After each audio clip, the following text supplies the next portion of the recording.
Greetings from Central Florida Council, serving over 25,000 youth in traditional programs and the home of Disney World, SeaWorld, Universal, Daytona 500, the world's most famous beach, the Kennedy Space Center, University of Central Florida, and Embry-Riddle Aeronautical University. My name is Tom Yuschok, the President-elect of Central Florida Council, and the first Lodge Chief of Woapeu Sisilija Lodge. I grew up in Lewisburg, was a member of Troop 509, attained Eagle Scout, Vigil Honor, and attended Bucknell University. I have fond memories and rich memories of Susquehanna Council. Truly, the highlight of my years there was the time spent at Camp Krunenhof from 1969 to 1976, and which included 5 years on summer camp staff. In 1974, there was much uncertainty and anticipation related to rumors that the West Branch Council and the Susquehanna Valley Area Council were to merge. For that also meant that their lodges, Tayadadan and Woapeu Sisilija, would also need to merge into a new lodge. Each lodge had an excellent history and a rich and unique tradition. How would this new lodge work out? I was honored to be elected the first chief of this merged lodge. Our first task was to agree on a lodge name and a totem. We chose Woapeu Sisilija, the white buffalo. That was fairly easy. Then we undertook planning on other tasks, such as conducting ordeals, ceremony protocols, administration and procedures, and how to promote service within an expanded council. Quite honestly, we struggled for several months. For those of you who have taken Wood Badge or NYLT, we were stuck in the storming phase.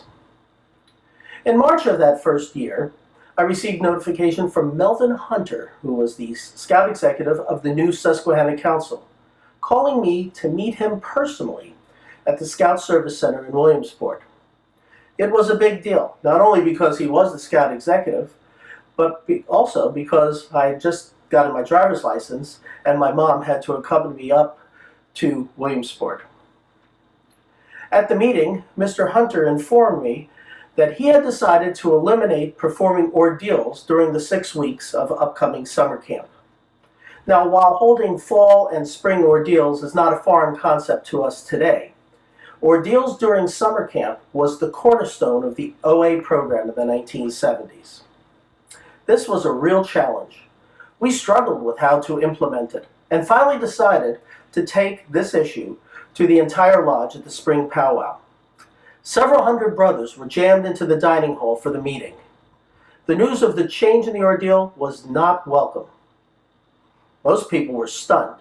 There was anger, there was indignation, and spirited discussion that followed. The storming within the group was impressive, and no resolution was emerging. At the height of this clamor and chaos, a hand raised from the back of the dining hall. It was First Vice Chief Rick Osmond, who made a motion that the ordeals be held during summer camp, in direct opposition to the Scout Executive's order. The motion was met with immediate and resounding support. In fact, people started cheering. The motion passed unanimously. So, back to Williamsport I went. I sheepishly told Mr. Hunter that the lodge refused to follow his decree and that there was absolute and unanimous acclamation to the resolution. I was trembling, not knowing how the Scout Executive would react. Mr. Hunter leaned back in his chair and smiled.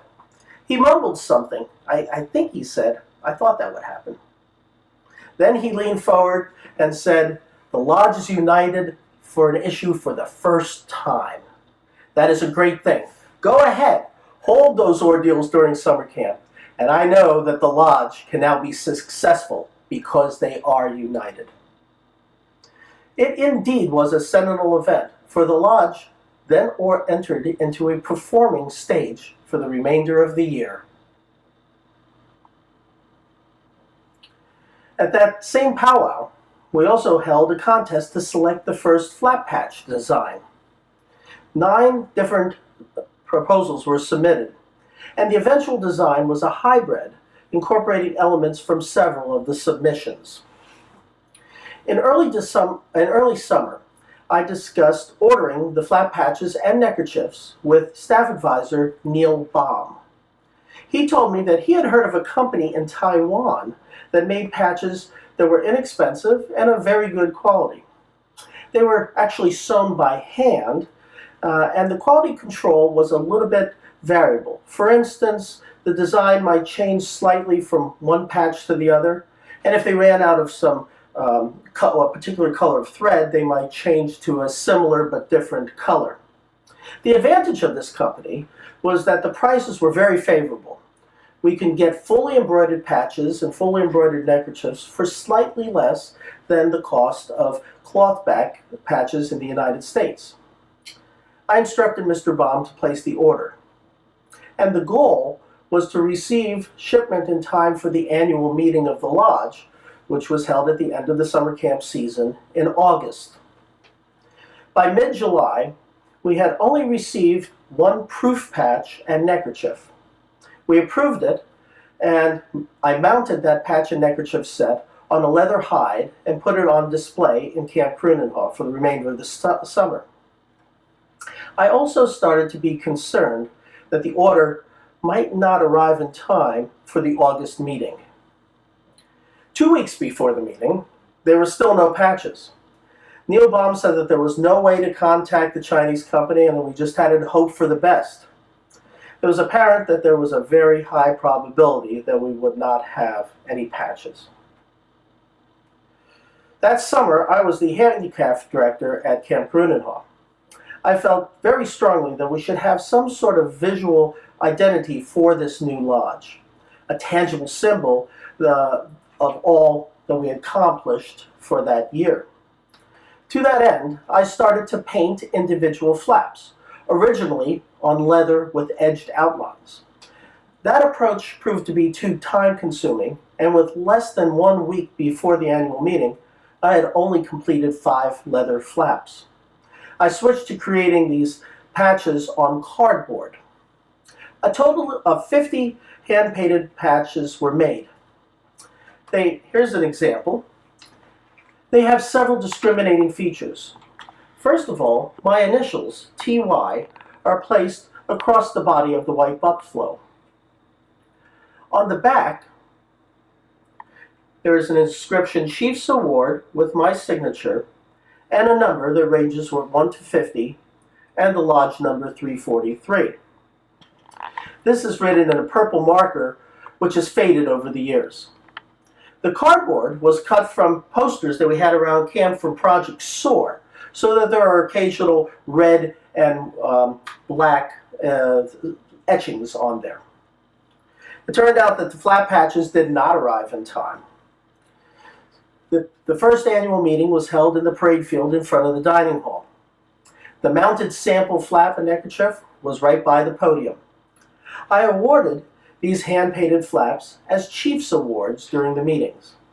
They were given to members of the Lodge Executive Committee, the ceremonial teams, advisors, and several others that had provided key leadership during our first year. A final comment about the flaps. When they did arrive, they did indeed have variations. For example, look at the hind quarter of the buffalo. The black etchings are slightly different in each of the patches. But the most striking variation was in the border. The original design of the patch was a light orange border, but a few of the patches had yellow borders. I understand that patch collectors over the years have made a distinction between the orange border patches and the yellow border patches, but in fact, all of these patches came from the same shipment and in the same box. I wore an orange-colored patch. When the first large charter arrived, I put it into an envelope along with one of the original patches. That unfortunately got sequestered in a scout box of memorabilia, and I only ran into it earlier this year. The patch I put into that envelope also was orange. I'm sorry that I cannot be with you to celebrate 40 years of Woapeu Sisilija Lodge. To commemorate this special milestone, I have sent a framed presentation to you. It contains the original charter, and note that we were a National Standard Lodge in our first year. It also contains one of the original flat patches, and notice that it has a light orange border, although the color of the light orange is slightly different from the one that I wore. And this is the one that I put in with the original charter. And finally, one of the 50 Cardboard Chiefs Awards.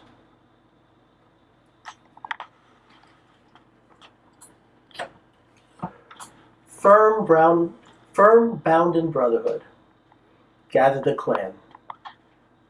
The fire of brotherhood is burning brightly in my heart as I think of the special place along the streams of Penns Creek. Camp Karundanhaw and Woapeu Sisilija Lodge, I love thee.